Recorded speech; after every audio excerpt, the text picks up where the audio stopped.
We started the Wipro operations in Romania way back in 2007. At that point of time, I think the real opportunity for us is to come out here primarily because we had a low-cost location. That was the only reason why we looked at it. As time passed, we suddenly realized that, like everything else that happens, good or bad, we suddenly realized that we came here for cost, but we stayed here for quality and for value. And I think there's a big difference between the two. Because what brings you into the country and what keeps you into the country are very different. So we stayed here for quality and for the value that our customers got out of this particular operation. As Europe opens up, as the outsourcing market in Europe opens up, we see far more opportunities to grow Romania significantly. We have two centers here, one here in Bucuresti and the other one in Timisoara. And we do some complex work, especially around business process outsourcing and some work around technology infrastructure. But going forward, the objective really would be to kind of bring the entire might of Wipro into Romania, and more importantly, integrate Romania far more with our other global delivery centers. I think those are the two objectives that we are kind of working towards. In terms of the local operations, Vivek can share a little more facts about our local operations. But really for us, the ambition would be that if we grow, we have to grow this operation that we have here exponentially so that, at the end of the day, it can provide more and more value to our customers. The outsourcing industry, the way we knew it 5 years ago, has completely changed. It's become more data-driven. It's become more technology-driven. So integration of technology with our business process outsourcing business is going to become a key part of everything that we do. Today as Wipro, we offer some of the best training that we have across the world. We train close to about 300,000 people every year as an organization. And ultimately, when people get trained, we believe that employment is not necessarily everything about providing employment. It's about providing employability. If you have employability, people are happy. If you provide employment, people generally tend to get disillusioned. So that's the approach that we are taking as far as our focus on Romania is concerned and our growth is concerned. We have two delivery locations here, one in Bucuresti and one in Timisoara. And in the years, our plan for the years is to expand this presence, not only to include business process outsourcing services, but also to bring in other service lines and to bring in other technologies and to continue to integrate this with a larger operation worldwide. It is very strategically placed for us because there are very few countries in the world that can offer the sort of multilingual support that Romania can offer. And as we pick up more and more larger deals, most of this deal come with some sort of multilingual but technical support. And both for technical support as well as multilinguality, Romania is very uniquely positioned. From our investment standpoint, we are not a large manufacturing plant that you will see a lot of upfront investment. For us, that investment is really in the infrastructure we can create for our employees. And you have seen this office, which we have recently launched. And we have 2 floors here. And we will continue to invest and grow this as we continue to add the more and more headcount in this business. That's all I wanted to say. In 2007, I sent one of my guys who used to work for me, and I told him to go and look at the whole of Eastern Europe and travel Eastern Europe for a month and come back and tell me which country we should locate ourselves in. So he started from Hungary, went to Poland, came to Romania, and finally he came back to, he called me one day after a month was over and said, I've decided that we'll go to Romania. Why? I'll explain. Let me explain what happened. So, I didn't believe him. Because Romania, Romania is a terrific country. But if you read news, especially in Western Europe, Romania doesn't come up right out there as a star. Because Romania is known for, Romania and Bulgaria are both not necessarily known too much in Western Europe. People are a little worried about Romania and Bulgaria in Western Europe. So to me, it was a little bit of a counterintuitive solution or some kind of a opinion that he had come up with, which was kind of a little worrying for me. So in 2007, I made a trip to Romania. And what I was struck with was two things, which kind of still remains in my mind as a very important criteria as to why we came here the first time.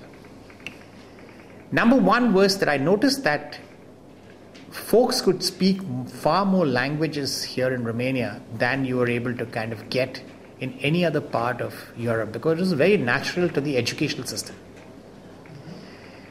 The second piece, which is again a personal opinion, was the number of women that you had in the workforce was far more than the men. When you have more women in the workforce, you would find that your ability to execute is far better. Because women I shouldn't be making a statement, it's probably a sexist remark on the opposite side, is that I find that women are far more diligent than men are.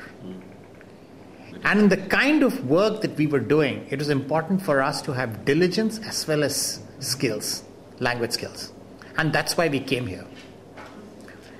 Over a period of time, what happened was we suddenly discovered that when you have a young population, and if you train them effectively, they can do wonders. And that's what we discovered. Now, in the limited scale of training that we have done till now, I think the team here on the ground, primarily because of its ownership to the country, has done an outstanding job in actually producing results which were much more than what we expected out of here. And that's the reason why we're staying here. Let me give you the facts of Wipro. It's important for you to kind of realize what Wipro is all about. If you look at the Ethisphere ratings in terms of the most ethical companies of the world, we're the top, we're the highest. This is a global benchmark which is done by the Transparency Institute. So we as a company do not pay bribes in whichever country we are in. We walk away from deals if we have to pay a bribe. We are very clear about that. We'll walk away from countries if we have to pay a bribe. Because remember, for us, whether we are in Romania or whether we are in Rwanda, wherever we get good people and a clean government, we will do business. Where we don't get either good people or a clean government, we will not do business. So we are very clear about that. We haven't yet been asked or have we been given a bribe till now. But if we are asked, we'll say no. If people force us into it, we will leave the country. As simple as that. It's black or white. There is no gray in this. We do business in parts of Africa. We do business in India. We do business in Latin America. These are not the cleanest places on earth to do business in. But we still do business and we do it ethically because people ultimately buy from you because they see value. You may lose 50% of the deals, but the balance 50% we win. And in Romania, by the way, we do no business for Romania. We only bring employment here. That's all that we do. So maybe we are in a more lucky position. So if we move east from here, then, when you cross the Black Sea, you don't end up in pretty parts of the world. Right? So going east is not necessarily a great option for us. Yeah, but the Asian countries... So I'll come to that. Mm-hmm. See, what happens at the end of the day is that we don't measure wages. We measure productivity. For us, it doesn't matter if you pay a person $50,000 and he's able to produce 20 times the output of a person whom I pay $10,000. frankly, the $50,000 person is far more effective. Right? So we measure productivity on a regular basis. So from a productivity perspective, Romania doesn't come up on the top. It doesn't come up in the bottom either. It comes somewhere in the middle. So my own sense is that with training and with tools, which are going to be pretty much Wipro, I think we can make Romania effective. Wages by themselves don't really matter to us. They're important but not critical. We are today an $8 billion organization. And 92% of our revenue comes from outside of India. Just so that you know in terms of absolute numbers what it means. I would say about 78% of our employment, right? Yeah. Would be in India. Would be in India. But at the end of the day, we are a global company. So as a global company, we have to learn to do business in a global manner in countries which are outside of India. That's where you have to be comfortable. If you're 100% in India, we lose our global competitiveness. Tomorrow, God forbid, something happens in India, then we don't want to be in a position where we cannot deliver. So it's always important for us to have diversification. We will grow employment in India. We will grow employment here. I think that's the objective. So as a company, we are growing. So to that extent, I don't see any issue for growth, at least in the medium term. In the long term, it's a question that I think all of us have to understand what long term means, because if you don't survive in the short term, there's no long term. So for us, short term is very critical, as much critical as long term is.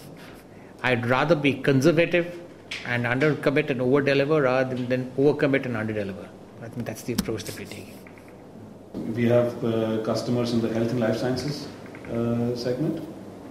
We have customers in the retail segment. We have customers in the manufacturing segment. And about 20 customers or so. Only in English or multilingual? No, multilingual. So, how many languages? Rare language? 100% of our workforce here is multilingual, which means Romanian English plus one or two other languages. We employ people with, of course, the standard European languages, which is French, Italian, Spanish, Portuguese. But there are also, we also have people who speak Arabic. Here in Romania? We have people who speak Hebrew. We even had some Chinese speakers, but that's not what we target from Romania. But largely, across the 26 European languages that are there, we provide delivery in about 18 from Romania. So remember that, we're not in the salary game. Like I said, we're in the productivity game. That's the core of what we do. So I'm perfectly willing to pay people more as long as I get productivity behind it. And that's the fundamental philosophy. On the technology side, and we really today don't do too much of cutting edge technology work here.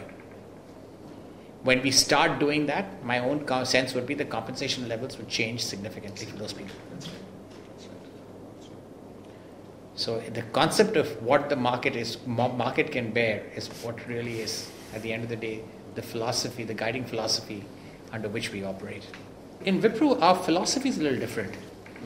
People stay in Wipro not necessarily for compensation. If that is the case, I should have left the company 10 years ago. I joined 13 years ago. You stay here primarily because you learn. You stay here because you get challenges that are global. And you stay here because you get opportunities that are global. Now, the last two we have not done yet. But that's something that we clearly will do as we integrate Romania into our global delivery network. I think that's the objective. We have centers in Poland, and we have centers all over Western Europe. We have France, Germany, Holland, all across we have.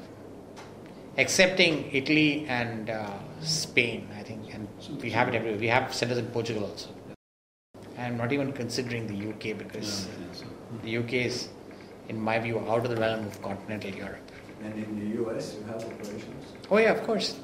52% of our revenue comes from North America. We're a very interesting company.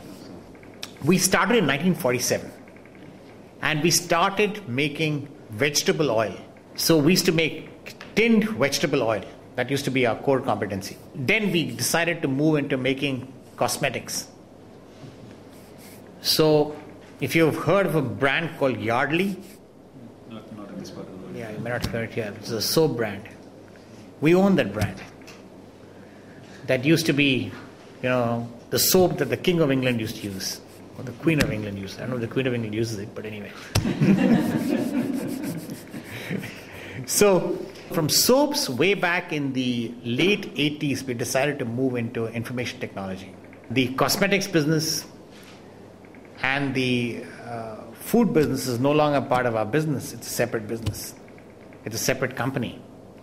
But our IT business has grown significantly. When I joined the company in 2000 and beginning of 2001, we were a $150 million company. Today we are an $8 billion company.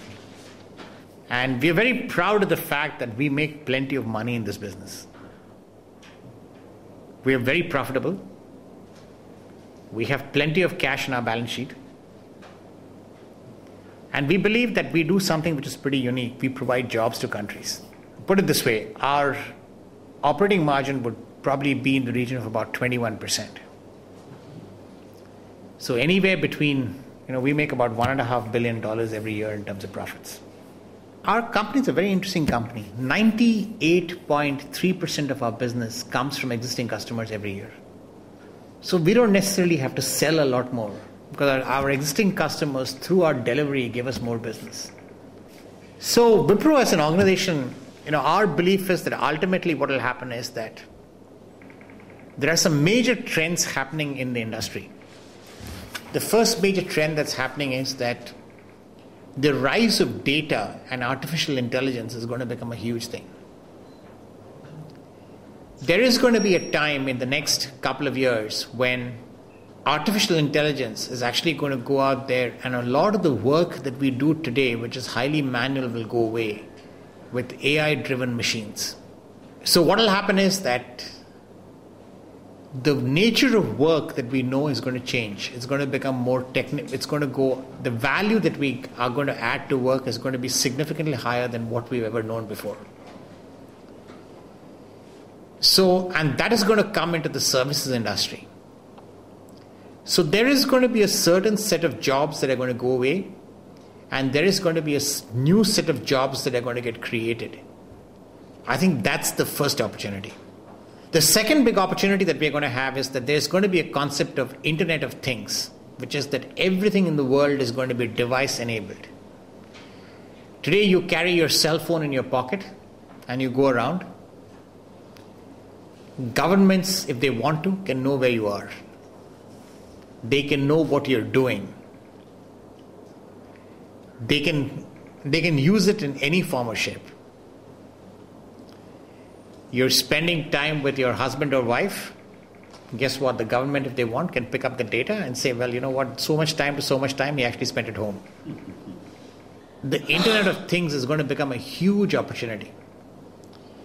Because think about it, 20 billion devices are going to come online in the next 5 years. That's going to produce huge amount of data. That's going to be the second big trend. The third big trend that's going to happen is the cost of IT, the way we know it, is going to come down substantially. Primarily because there's a whole concept called open source and open stack, which is going to reduce the cost of infrastructure completely. And the fourth, which I think is probably the most important, which every government in the world will try to control, which they cannot, is going to be cybersecurity. So if you look at each one of those, given the fact that Romania has got unique talent in terms of its abilities here, in terms of both coding, as well as the fact that you've got a pretty interesting hacking population sitting around here, I think all I can say is that there is an unfulfilled demand out there for jobs. So what will happen is very interesting. See, every change in technology produces more opportunities for employment than it takes away. But there is a transitory phase out there. There'll be some people who will make the transition, a lot of people who will not make the transition. So it's a generational game that you play. So one generation will find loss of jobs, the next generation will find jobs coming in. And every country has to think about, when you build a country, when you start growing a country, you've got to ask yourself, if you're a politician, will the future generation live better than I do? And am I doing the right things today to make sure that my future generation is going to be better prepared for what's going to come down than I was? If the answer to both are yes, then you have a good government. If the answer to both are, I haven't really thought about it, then you have a bad government.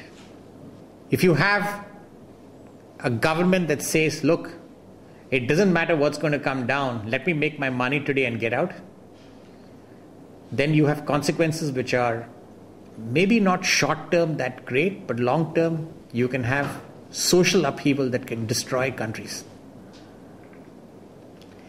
And frankly, not many governments actually think about that.